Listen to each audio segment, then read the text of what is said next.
Howdy, folks. So, shop update. Day one of the shop closed. A lot of progress made trying to play catch up. So, CBR is done. Speedo's fixed. Charging system's fixed. Ready to go home.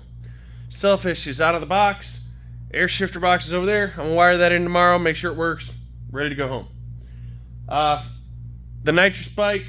The shower head's on the way from Summit Racing. It'll be here this week. I don't know how long it's going to take to get the freaking fittings for the shower head. They have to come from Nitrous Express because they're freaking proprietary to the shower heads. I don't know why I don't sell them with the shower head. That would make sense. But whatever. I digress. Turbo, that's getting done this week. I swear. Brett, he's on hold for the week. He was behind a few of these, and I got to get to them. The Gixxer that needs an ECU because the pin was corroded off. He got an ECU. He will be here with it Saturday. We're going to tune it Saturday. Nancy 2.0. Got a plan of attack for what's left. Won't take long to knock out. So it is not this week's priority. It's like a Monday priority. Turbo. I got it back rolling on its wheels. He told me to go ahead and source some OEM rotors. So I'm going to see if I can source some OEM rotors. See if I can find a deal on them. And then we'll get that thing rolling. I'm going to have to pull a link out of the chain at least. Probably two. And we'll see where we go from there. It should rock and roll. It should be pretty fun. Let's see. Brett's motor is over here on the stand. It is coming off of the stand.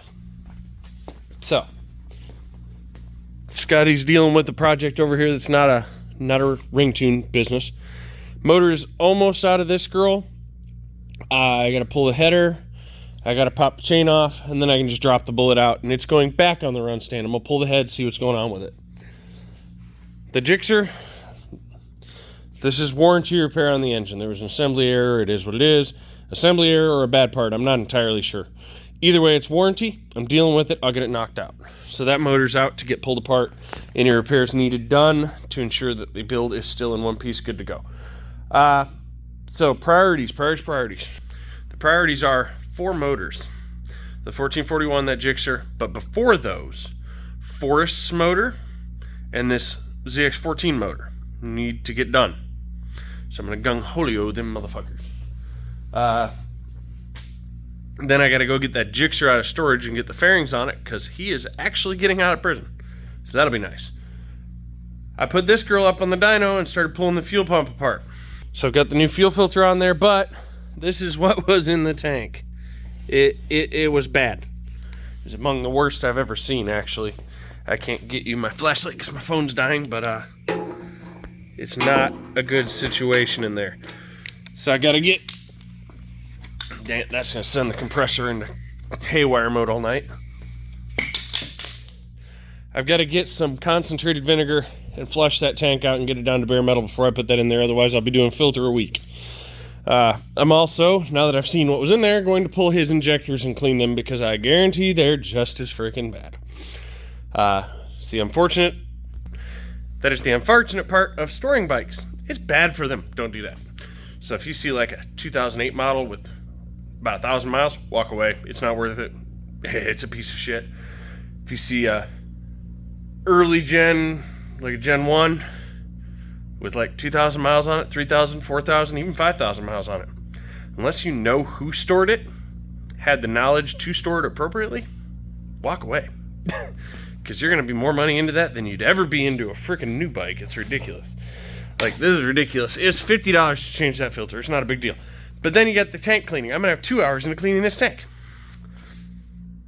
It is what it is. I mean, there's no way around it, short of putting a new tank on it, which would cost more than the 2 hours of labor. So that's where we're at on that. Fuel Tech bikes, I got a fuel pump I got to put together once the pump comes in from Summit Racing, AEM 51200, and a fuel line to match with it so I can put that in on the track.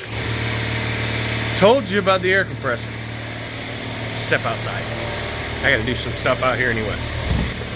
See, I got old Selfish's wagon pulled out and I'm going to unhitch it. But the Fuel Tech bikes have some uniqueness going on. I have to somehow make the O2 target change, which is impossible on a Fuel Tech, by the way. When you spray nitrous, you have to have a completely separate nitrous map, tune, everything. You can't have a one tune does all with a nitrous setup or anything, and you can't do it down track.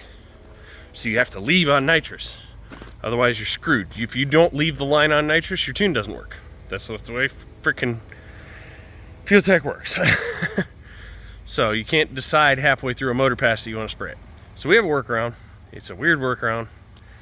And I'm going to do a whole nother video when I get home, or on the way home, talking about that. I'll probably just, I did the talk, so I'm just going to edit it and post it. But we got a workaround. But it is weird, and it is one of many, many reasons I despise Fuel Tech. The least flexible Pro Mod alone ever to exist. It's not a standalone. It is a Pro Mod car alone. It alone works on Pro Mod cars. You can rig it to work on most anything. It just won't do what you want it to do.